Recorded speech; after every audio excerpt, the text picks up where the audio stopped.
in a business-like fashion so that we're minimizing costs and getting the most out of your money for the purpose for which you've given it, and here are the results.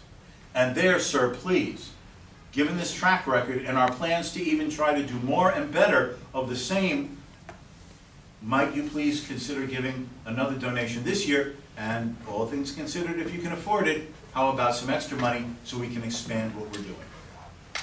I had no guarantee. I couldn't demand anyone to pay. I wasn't getting taxpayers' dollars to say, who cares if they like it, or who wants to go see them, you know, I get it. No. I had to interact with these people to demonstrate that their money being given for that purpose was worth it and well spent. That makes you very focused on result and outcome. Now I did it for educational purposes, right? Outreach on economic ideas to various audiences, either written or programs, like lecture programs. But the same thing applies to other activities. Medical research for some terrible disease, rehabilitation for those who come down with some physical ailment, helping those who are underprivileged to have a better education or some workplace training so they can become self-supporting, helping people find a home and shelter, hospital coverage, orphanages, as it was done in the 19th century. All of those prospered and grew and were effective because they had to be. Because the next time around, the donor could have said no. And there's also the fact that it's not a monopoly under the government. It's not the monopoly under the government. There are other educational organizations of many different political and economic points of views, including economic educational organizations that have views similar to the one that I led. Well, how is your program better than theirs? In what way was your method and technique and outreach approaches superior or more effective than theirs? And how are you reaching a group supposedly different than the ones they were trying to? They're trying to reach out with the dollars that they get from donors. In other words, the competition makes each charity competitively alert. How can we do the job better? How can we develop new techniques of helping those in society for whom the program has been set up and targeted? Because that group is like, listen, we can solve this social problem better than that group. Look at our results in helping those needy people instead of that group. Well, wait a minute, yeah, we saw what they did, but we can do it. You see what I'm saying? It has adaptability, flexibility, more accountability, more nuanced focus on the specific people, rather than blind bureaucracy. Just fill out the papers, I'll decide if you're eligible. Here's your welfare check, go away. And in the welfare system run by the government, there's no incentive to solve the problem. If they solve the problem, then what's the justification for your job? I ask you, have you ever gone, have you ever read the newspaper or watched in television some one of your department ministers going before Parliament at budget time and saying, Mr. Minister, I'm now here to tell you what we need for the next fiscal year for our department in the government. You know the problem for which you set up our department? We solved it. You said there was a social problem X. You gave us a budget of this amount. We worked on it for 5 years. The problem solved. Please, Mr. Minister, in next year's government budget, please cut our budget by 50%. And after you've cut our budget 50%, please start letting workers off in our department because we don't need them. And start with me, fire me.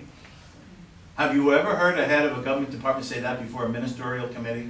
No. What do you hear? Oh, you wouldn't believe what a problem this is that you set us up to solve. It's even worse than we thought. And it keeps getting worse each year. We need more money.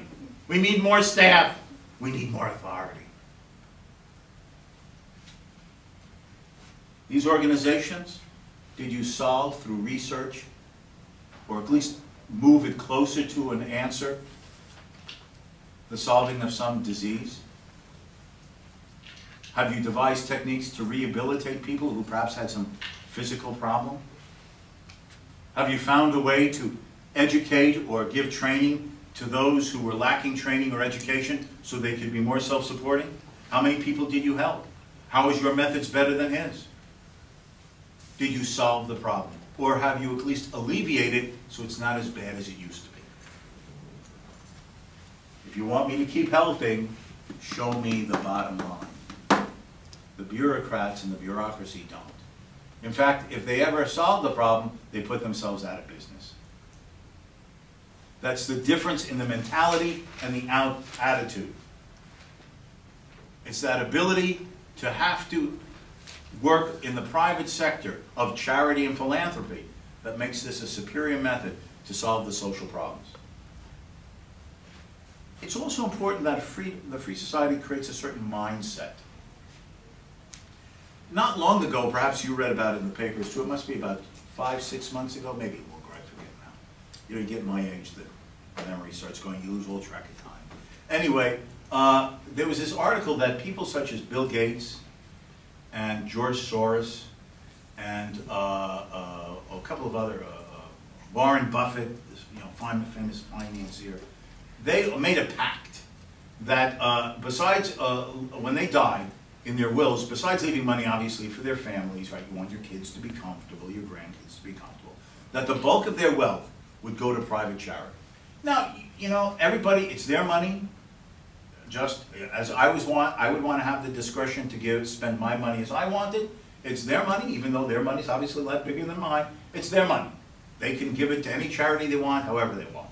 So I might agree with that's a worthy cause. I might disagree with a worthy cause, but it's their money, right? And they've reached this pact among themselves that they would leave most of their wealth after taking care of their families, to these various charities. Fine.